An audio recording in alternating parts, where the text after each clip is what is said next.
Hi, I'm Anju and I am interviewing Faisal Ahmed. Where are you born and where's your family from? Well, I was born in America. I was born in Washington, D.C., but my parents are from Pakistan. My mom is from Karachi, Pakistan, which is in the southeast, and my dad is from Lahore, Pakistan, which is in the north. How long have you been in this country for?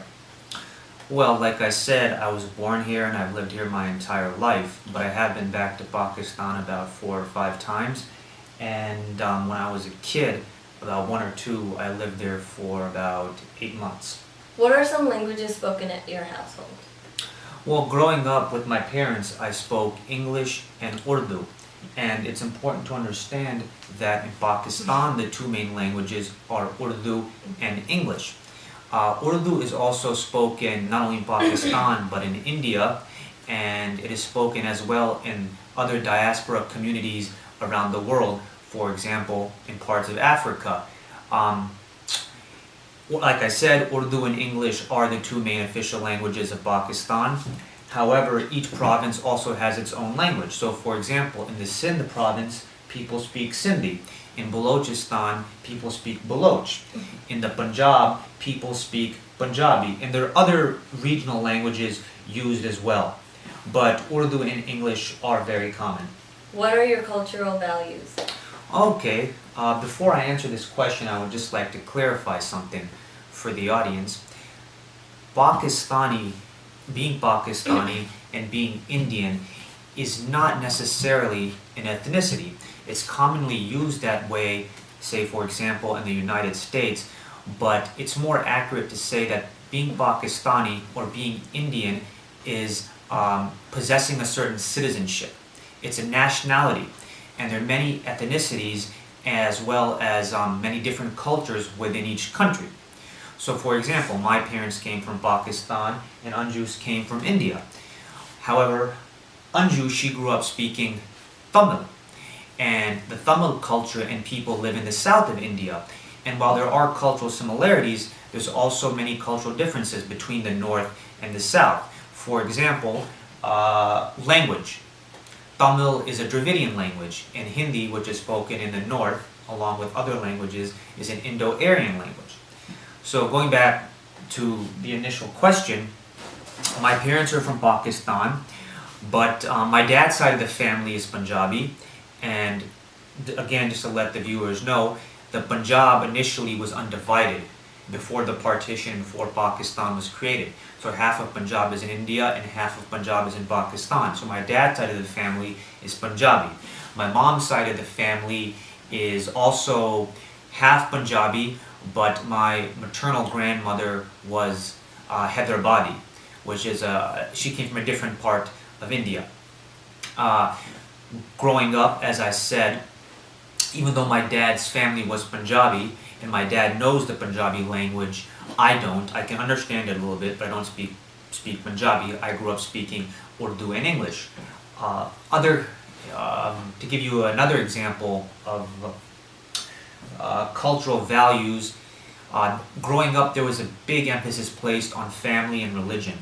God and family, I was taught, were the most important things in my life, and I'm a Muslim. A majority of the population of Pakistan is Muslim. It's a Muslim majority country, and growing up, religion was very much infused in my daily life. How many times do you pray? Well, Muslims are supposed to pray 5 times a day, and that is incumbent upon both male Muslims and female Muslims who have reached a sound age, meaning who have reached puberty. We're supposed to pray 5 times a day. Unfortunately, I do not, and I should. What types of foods are there in your culture? Oh, lots of different types of food. Growing up, I ate a lot of Punjabi cooking and I ate a lot of Hyderabadi cooking. But there's just a lot of different styles of food and cuisines that come from that region of the world. And quite frankly, I ate it all. I grew up eating a lot of different types of curries, a lot of rice, a lot of bread, particularly roti and naan. Roti and naan, they're both flour-based, but naan's a little bit thicker. And the food was very flavorful and oily. And interestingly enough, Anju here is bringing for you guys what's called samosa or a samosa, and it's kind of a pastry type appetizer. You don't have to eat it before the meal. You can eat it during tea time. You can even eat it in the morning, and you eat it with what's called like chutney, a spicy yogurt blend. And there's many different types of samosas.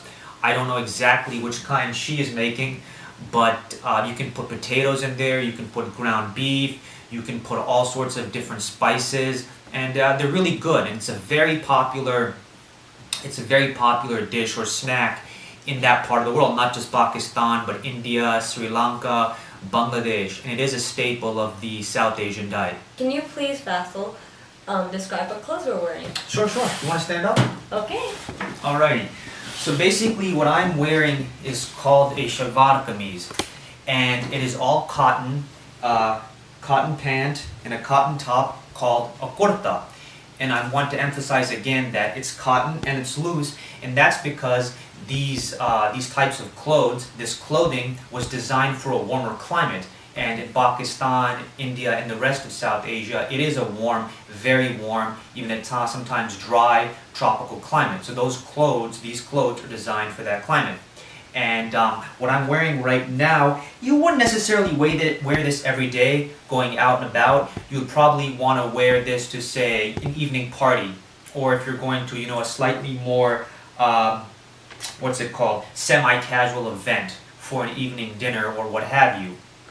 Most people, when they're doing their daily affairs, when they're going to work, coming back, they may wear something similar to this, shalwar kameez, but it would be most likely white and, of a thinner material and probably less stylized. And what Anju is wearing, she's actually wearing a Punjabi style shalwar kameez for a woman. She's wearing the female version of what I'm wearing. And what she's wearing is very popular all over, again, South Asia, and it's a staple of women's dressing. And again, she's wearing a very stylized version of the dress, and she would not wear this, again, just going out and about for her everyday routine. She would wear this, again, for example, to a dinner party, a friend's birthday, or some type of semi-casual or even formal event. And she's got, again, the pants, the top, and the women also wear something called dupatta in Hindi and Urdu, and it's usually made from woven fabric. It can be made from silk and other types of fabric. It is usually heavily stylized. You can see the embroidery, and basically they'll wear this over what they're wearing right now. And I'm not an expert on this, but let me show you how it's done. So she would probably do something like this, like that. She would do something like that, put it over her head, and then one part would go over her body, and then the other part would kind of go over her top, one of her top shoulders. So you see, and this is also very common for Muslim women. And yeah, she looks good, elegant, and in her own way, very modest. What are your beliefs pertaining child rearing? Oh, sure. Family values are very important in Pakistani culture, and it is expected for you to grow up, get married, and eventually have children. The idea is that you go to school, you finish your education, you get a job, or you somehow get settled, and then you get married and you have kids. And it's important, or it's traditionally been emphasized, that you do this at a younger age, or at least at a younger age than is commonly expected of you in the West. And the reason for this is because premarital sex is still a taboo in that part of the world. And not just for Muslims, but for Sikhs as well, for Hindus as well, and as well as Christians. So the idea is you grow up, you get settled, you get married, and you have kids. Traditionally speaking, when you got married, the wife would come into the man's family.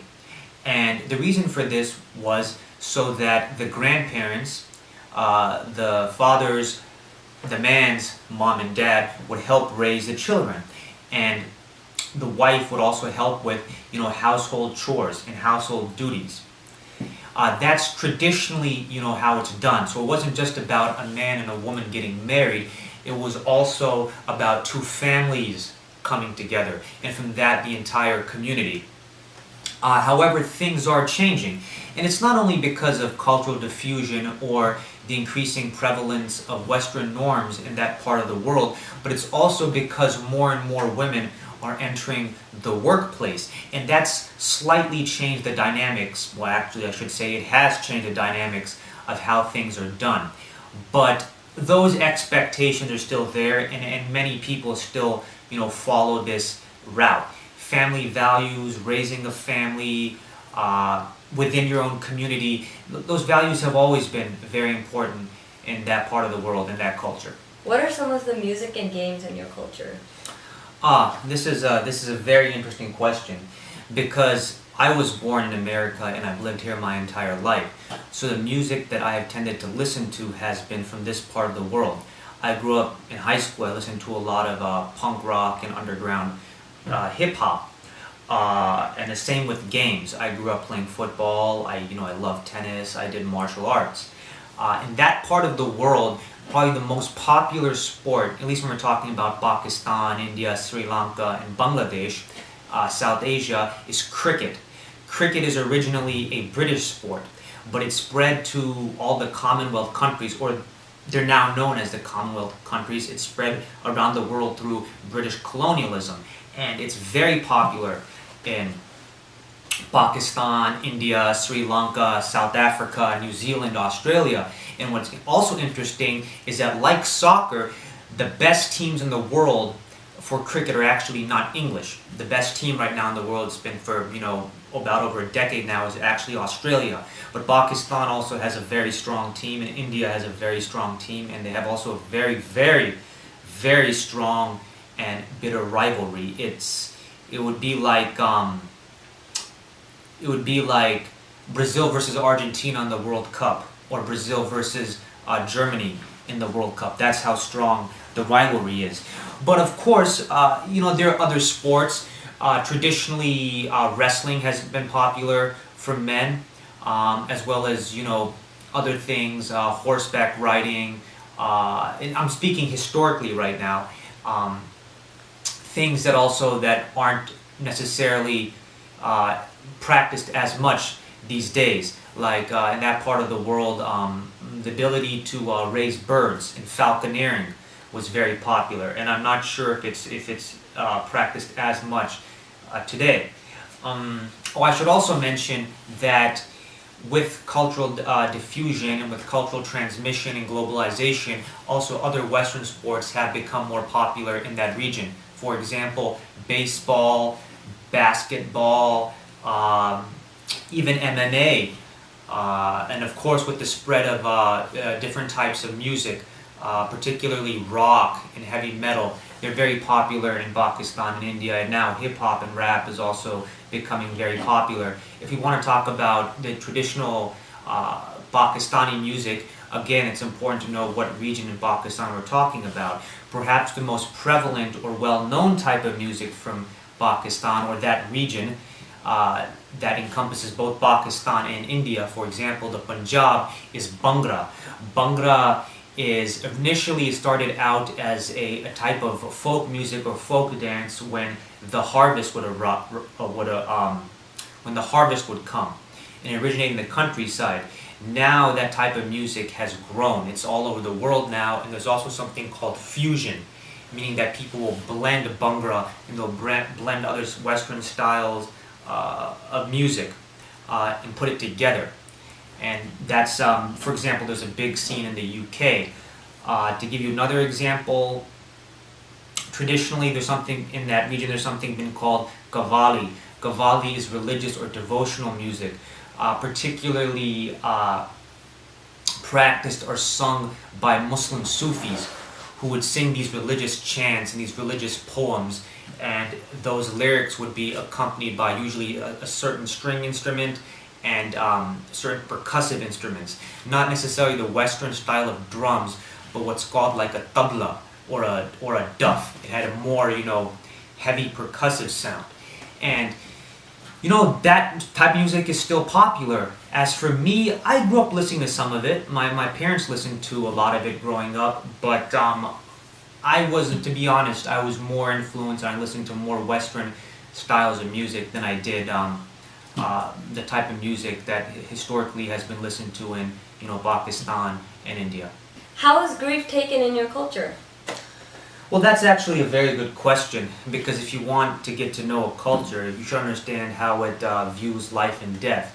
Like other cultures, grief is viewed very solemnly in Pakistani culture. However, I would point out that there are other certain practices that exist that may seem strange to outsiders, but are there because of the religion of Islam and the cultural practices of that region. So for example, growing up, when somebody died, either a close relative or friends of the family, the traditional way that they would be buried, according to the Islamic perspective, is that their body would be washed and purified according to the religion, and then they would be wrapped in a white shroud and then put in the ground. The idea being is we came from the dirt and we're going to return to the dirt. Ashes to ashes, dust to dust. Of course, in America, there are laws pertaining to coffins. So we wouldn't just bury somebody straight into the ground, the white shroud. We would put them in a coffin and then bury them. But that's part of it, and prayers would be said. There would be certain ritualistic prayers pertaining to when somebody died. It's called the funeral prayer in Islam, Salatul Janaza. And aside from that, when somebody died, again, whether it was a family member or a close friend or even an acquaintance, it's considered noble, and it's considered well-to-do for you to visit that family's home for what's called an afsos, or a hum afsos kari ja rahe hain, meaning that we are going to grieve with them, we're going to spend time with them, accompany them.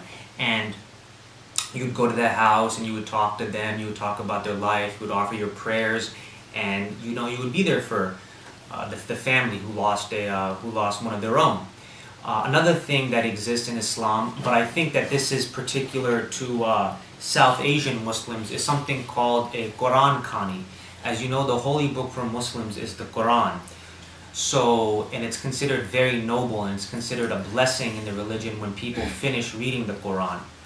So what ends up happening is that 40 days after the death, people would get together. They would gather at the home of the deceased person, and with the remaining family members, they would try to finish the Quran in one day, each person reading a certain part of the Quran.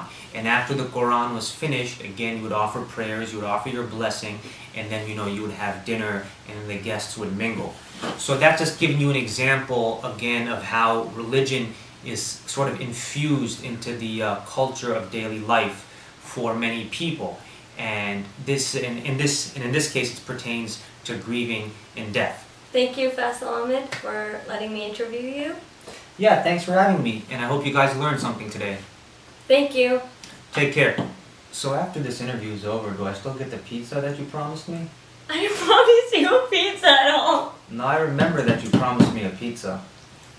Guys, she promised me a pizza. This isn't fair. You guys, I did not promise them a pizza at all. He's fucking kidding. Alright, I'll tell you what. You can put this on, because you look good in this.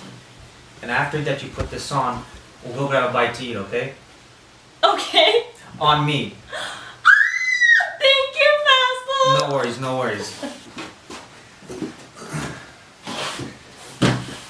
And for the record, guys, I got my pizza.